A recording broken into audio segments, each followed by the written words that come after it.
जय हिंद दोस्तों। Failure students के ऑनलाइन यूट्यूब चैनल में आपका स्वागत है।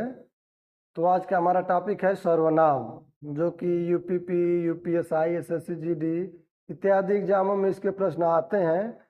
तो आज हम इसको विस्तार से जानने की कोशिश करेंगे और इसका एक और वीडियो लाएंगे जो कि इसके प्रीवियस ईयर के प्रश्न होंगे और उन्हें हल करेंगे।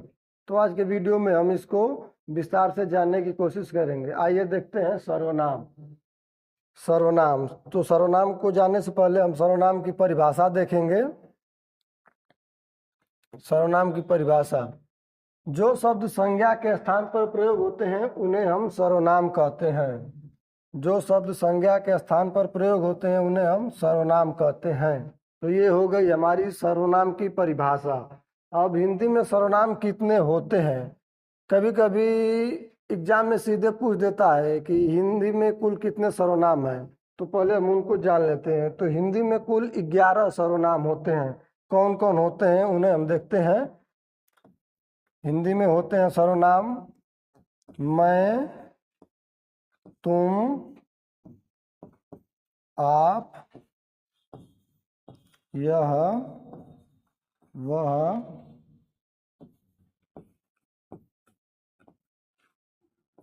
जो, सो,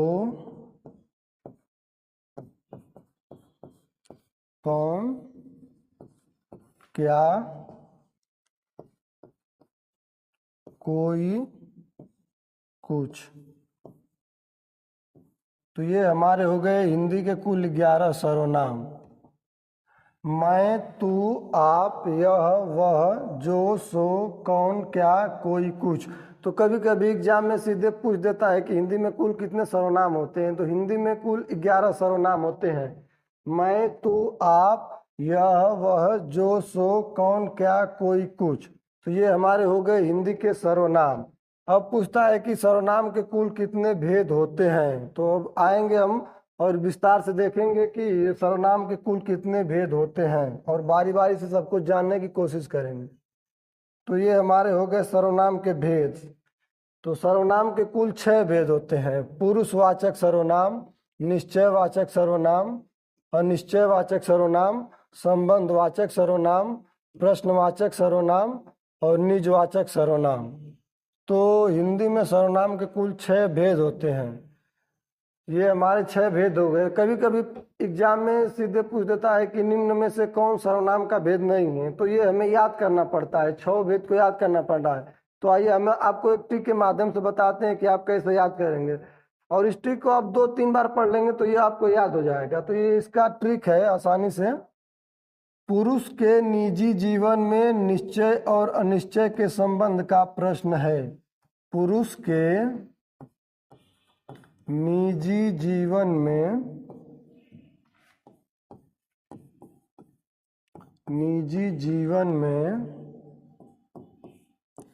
निश्चय और अनिश्चय के संबंध का प्रश्न है। निश्चय और अनिश्चय के संबंध का प्रश्न है।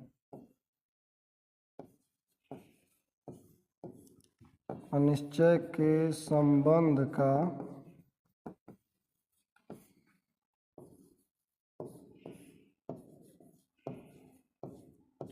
हमारे इसी ट्रिक में सर्वनाम के सभी भेद छिपे हैं। तो आइए हम इन्हें देखते हैं। पुरुष के, पुरुष अर्थात पुरुषवाचक सर्वनाम। निजी अर्थात निजवाचक सर्वनाम। निजी जीवन में निश्चय से हो गया निश्चयवाचक सर्वनाम। निश्चय और अनिश्चय से हमारा हो गया अनिश्चयवाचक सर्वनाम। के संबंध से हो गया संबंधवाचक सर्वनाम। का प्रश्न है, प्रश्न से हमारा हो गया प्रश्नवाचक सर्वनाम। पुरुष के निजी जीवन में निश्चय और अनिश्चय के संबंध का प्रश्न है। तो इस ट्रिक के माध्यम से आप सर्वनाम के भेद को याद कर सकते हैं। इसको आप 2 से 3 बार पढ़ेंगे तो ये आपको याद हो जाएगा कि सर्वनाम के कौन कौन से भेद हैं। अब हम बारी बारी से सभी सर्वनाम को देखेंगे। तो पहला हमारा सर्वनाम है पुरुषवाचक सर्वनाम। तो पुरुषवाचक सर्वनाम की पहले परिभाषा समझेंगे, उसके बाद हम देखेंगे पुरुषवाचक सर्वनाम की परिभाषा। जो सर्वनाम शब्द वक्ता, श्रोता वक्ता श्रोता अथवा किसी अन्य व्यक्ति, वक्ता श्रोता अथवा किसी अन्य व्यक्ति के लिए प्रयोग किया जाता है। जो सर्वनाम शब्द वक्ता श्रोता अथवा किसी अन्य व्यक्ति के लिए प्रयोग किया जाता है उसे पुरुषवाचक सर्वनाम कहते हैं। तो पुरुषवाचक सर्वनाम के 3 भेद होते हैं। जब हम उस भेद को समझेंगे तब हमें पुरुषवाचक सर्वनाम समझ में आ जाएगा। तो इसके 3 भेद कौन कौन से हैं? इसका पहला भेद है उत्तम पुरुष। पहला हो गया उत्तम पुरुष। दूसरा है मध्यम पुरुष, मध्यम पुरुष। और तीसरा है अन्य पुरुष। अब हम इनमें देखेंगे कि किसमें कौन से सर्वनाम आते हैं। तो उत्तम पुरुष में मैं और हम सर्वनाम आते हैं। मध्यम में तुम या आप, ये सर्वनाम आते हैं। और अन्य में वह, वे लोग, यह। ये पुरुषवाचक सर्वनाम के भेद हैं। अब इनको हम कैसे याद करेंगे? अब याद करने से अच्छा है कि आप इसे समझिए। जैसे मान लिया कि हम 2 लोग बात कर रहे हैं, किसी तीसरे व्यक्ति के बारे में बात कर रहे हैं। तो मैं हूं, मैं बोल रहा हूं, तो मैं अपने आप को उत्तम समझूंगा, तो मैं उत्तम पुरुष हो जाऊंगा। मैं आपसे बात कर रहा हूं तो आप उसमें मध्यम पुरुष हो जाएंगे, तुम या आप, तो उसमें आप मध्यम हो जाएंगे। और किसी तीसरे के बारे में बात कर रहे हैं जो दूर है, तो उसको हम अन्य पुरुष की कैटेगरी में रखेंगे। तो उत्तम पुरुष मैं हो गया, और मध्यम पुरुष में तुम, आप, तुम या आप हो गए, तुम या आप मध्य पुरुष, मध्यम में हो गए। और अन्य पुरुष में जो दूर बैठा है जिसके बारे में हम लोग बात कर रहे हैं, तो वो हो गया मध्यम पुरुष। अब इसके हम 1-2 उदाहरण देख लेते हैं। जैसे उत्तम पुरुष का, मैं खेल रहा हूं, मैं खेल रहा हूं, मैं खेल रहा हूं। तो ये उत्तम पुरुष का उदाहरण हो गया। इसमें मैं है तो मैं उत्तम हूं, तो मैं उत्तम पुरुष हो गया। मध्यम, तो मध्यम के अंतर्गत तुम या आप, तो ये हो गया तुम कहाँ जा रहे हो, तुम कहाँ जा रहे हो। तो इसमें तुम छिपा है, तो तुम हो गया मध्यम पुरुष। हम जिससे बात कर रहे हैं सामने वाला, तो सामने वाला हो गया मध्यम पुरुष। और किसी तीसरे के बारे में बात कर रहे हैं जो दूर बैठा है, तो वो अन्य पुरुष की कैटेगरी में आ जाएगा। तो उसका उदाहरण हम देखेंगे। वह लड़का कहाँ जा रहा है, वह लड़का कहाँ जा रहा है। जिसके बारे में हम 2 लोग बात कर रहे हैं, तीसरे लड़के के बारे में, तो वो हो गया अन्य पुरुष। तो इसमें वह दिख रहा है, तो वह क्या हो गया, अन्य पुरुष। तो ये हमारे हो गए पुरुषवाचक सर्वनाम के भेद, उत्तम पुरुष, मध्यम पुरुष, अन्य पुरुष। तो ये हमारा पुरुषवाचक यहीं पे समाप्त होता है। और अगला हम देखेंगे, अगला हमारा कौन सा सर्वनाम है, निश्चयवाचक सर्वनाम। अब निश्चयवाचक सर्वनाम को समझेंगे। ऐसे सर्वनाम शब्द जो किसी व्यक्ति या वस्तु की ओर निश्चय पूर्वक संकेत करते हैं, किसी व्यक्ति या वस्तु की ओर निश्चय पूर्वक संकेत करते हैं। जैसे, पहले इसका जैसे देख लेते हैं। जैसे यह, वह। अब उदाहरण से हम आसानी से समझ सकते हैं। इसका उदाहरण देखेंगे। यह मेरी किताब है, यह मेरी किताब है।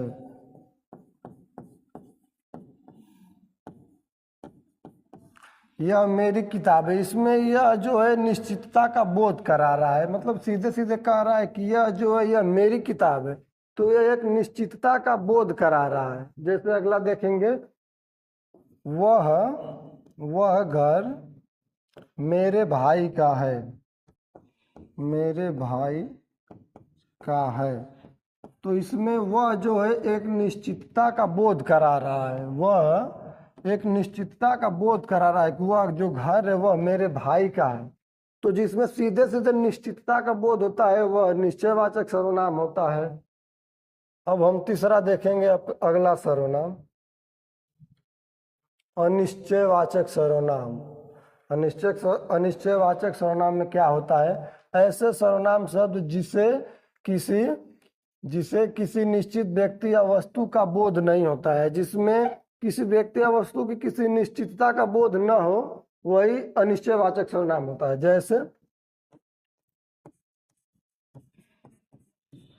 कोई या कुछ, ये सर्वनाम अनिश्चयवाचक सर्वनाम के अंतर्गत आते हैं। कोई या कुछ। अब उदाहरण देखेंगे तो हमें आसानी से समझ में आएगा। उदाहरण हो गया, कोई आपको बुला रहा है। कोई आपको बुला रहा है। कोई आपको बुला रहा है।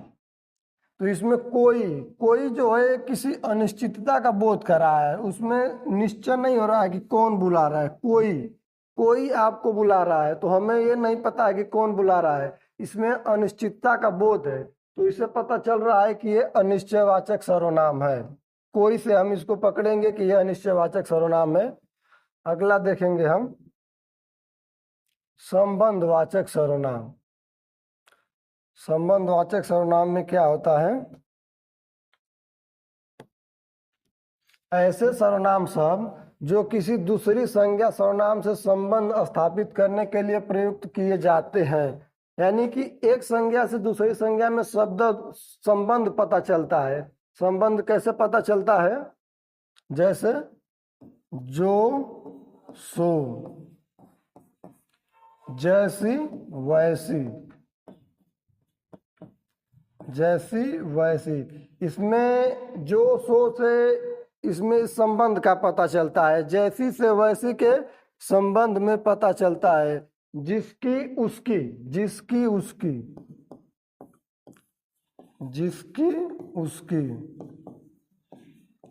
तो ये दोनों के बीच में संबंध स्थापित हो रहा है। अब इसका उदाहरण देखेंगे तो हमें ज्यादा समझ में आएगा। उदाहरण, जिसकी लाठी उसकी भैंस। जिसकी लाठी उसकी भैंस। जिसकी लाठी उसकी भैंस।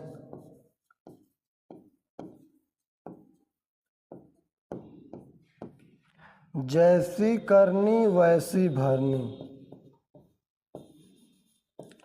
जैसी करनी वैसी भरनी। अब इसमें हम संबंधवाचक सर्वनाम को ढूंढेंगे। जिसकी लाठी उसकी भैंस। तो इसमें जिसकी और उसकी में संबंध स्थापित हो रहा है।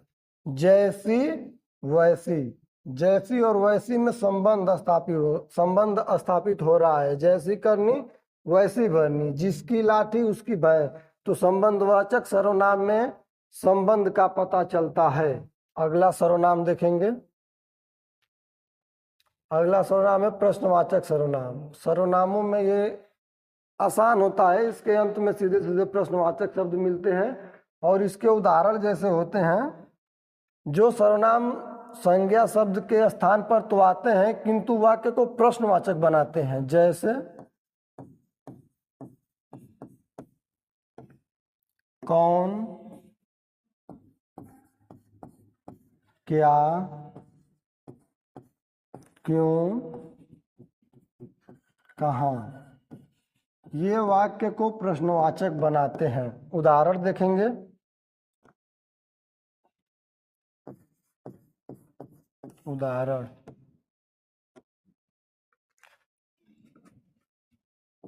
कौन विद्यालय जा रहा है। कौन विद्यालय जा रहा है। तो इसके अंत में प्रश्नवाचक चिन्ह लगा होता है। इससे हम पकड़ते हैं कि ये प्रश्नवाचक सर्वनाम है। और इससे भी देखते हैं कि ये प्रश्नवाचक सर्वनाम है। कौन आ गया, क्या आ गया, क्यों आ गया, कहाँ आ गया। सीता कहाँ जा रही है, सीता कहाँ जा रही है। तो कहाँ है इसमें, और अंत में प्रश्नवाचक चिन्ह लगा होता है। क्यों, तुम क्यों खेल रहे हो,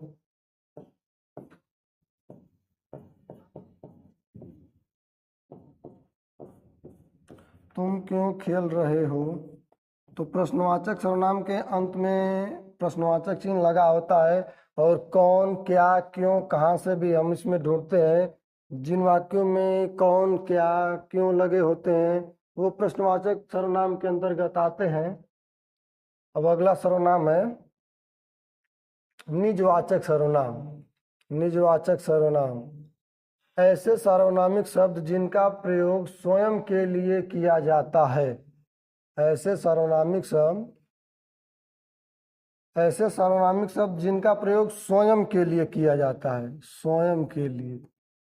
जैसे आप, अपने आप, खुद, निज। तो जिसमें स्वयं का प्रयोग होता है, स्वयं। खुद के लिए जब प्रयोग होता है तो निजवाचक सर्वनाम होता है। जैसे आप, अपने आप, आप, अपने आप, खुद, निज, स्वयं। अब इसका उदाहरण देखेंगे। मैं अपने आप चला जाऊंगा, मैं अपने आप चला जाऊंगा।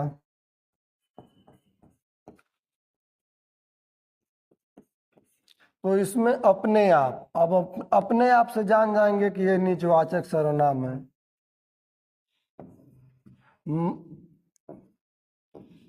वह खुद चला गया, वह खुद चला गया।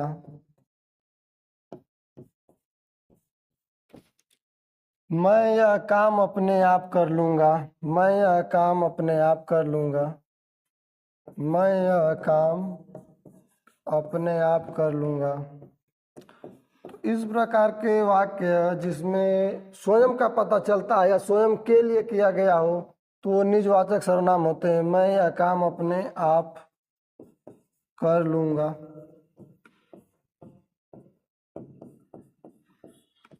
अब इसमें हम देखेंगे कहाँ से पता चल रहा है कि यह निजवाचक है। मैं अपने आप चला जाऊंगा, अपने आप से पता चल गया कि ये स्वयं के लिए बात कर रहा है। वह खुद चला गया, खुद से पता चल रहा है कि ये निजवाचक सर्वनाम है।